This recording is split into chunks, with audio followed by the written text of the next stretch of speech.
السلام علیکم ورحمۃ اللہ وبرکاتہ۔ دوستوں، میں امید کرتا ہوں کہ آپ لوگ خیریت سے ہوں گے۔ اللہ پاک ہم سب کو سلامت رکھے، خوش رکھے۔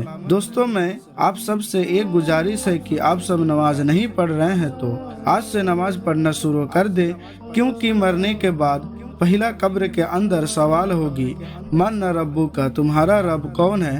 اس وقت ہمارا نماز ہی کام آئے گی، اسی لیے پہلے سے تیاری کریں۔ چلیے شروع کرتے ہیں۔ بسم اللہ الرحمن الرحیم۔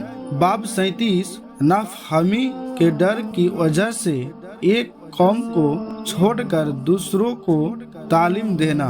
حدیث نمبر 105، انس رضی اللہ تعالیٰ عنہ سے روایت ہے، انہوں نے فرمایا کہ ایک بار معاذ رضی اللہ تعالیٰ عنہ نبی صلی اللہ علیہ وسلم کے ساتھ سواری پر پیچھے بیٹھے تھے۔ آپ نے فرمایا، اے معاذ رضی اللہ تعالیٰ عنہ، انہوں نے عرض کیا کہ اے اللہ کے رسول صلی اللہ علیہ وسلم، خوش نصیبی کے ساتھ حاضر ہوں۔ پھر آپ نے فرمایا، اے معاذ رضی اللہ تعالیٰ عنہ، انہوں نے پھر عرض کیا، اے اللہ کے رسول صلی اللہ علیہ وسلم، میں حاضر ہوں۔ 3 بار ایسا ہوا۔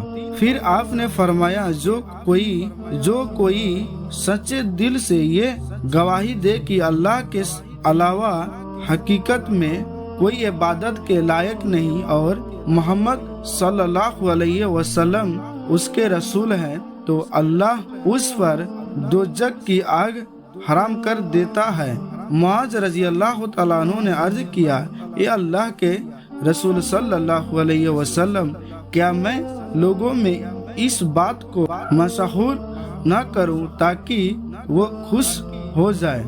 آپ نے فرمایا، ایسا کرے گا تو ان کو اسی پر بھروسہ ہو جائے گا۔ پھر معاذ رضی اللہ تعالیٰ عنہ نے اپنی وفات کے قریب یہ حدیث گناہ کے ڈر سے لوگوں سے بیان کر دی۔ فائدے: کچھ وقتوں میں مصلحت کے مطابق کام کرنا قرین قیاس ہوتا ہے، جیسے نماز جوتے سمیت پڑھنا سنت ہے، لیکن اگر کسی جگہ لوگ جاہل ہو اور ایسا کام کرنے سے جھگڑے اور فساد کا ڈر ہو تو ایسی سنت پر عمل کرنے کو آئندہ کے لیے ٹال دینے میں کوئی حرج نہیں، لیکن حکمت کے طور پر انہیں اس کی فضیلت بتاتے رہنا ایک دعوت دینے والے کا اہم فرض ہے۔ حدیث نمبر 105 صحیح بخاری ہے۔ بسم اللہ الرحمن الرحیم۔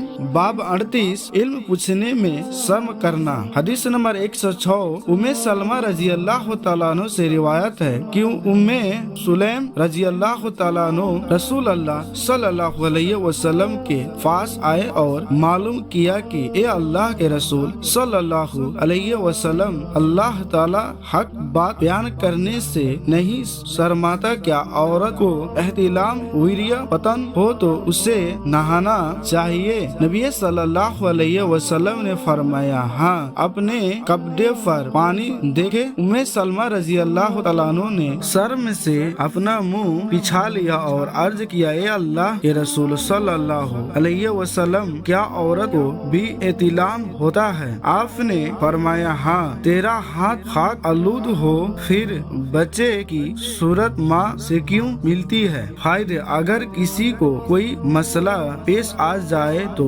اسے جاننے والوں سے معلوم کرنا چاہیے، شرم اور حیا سے کام نہ لیا جائے۔ انول-باری 1-285، حدیث نمبر 106 صحیح بخاری۔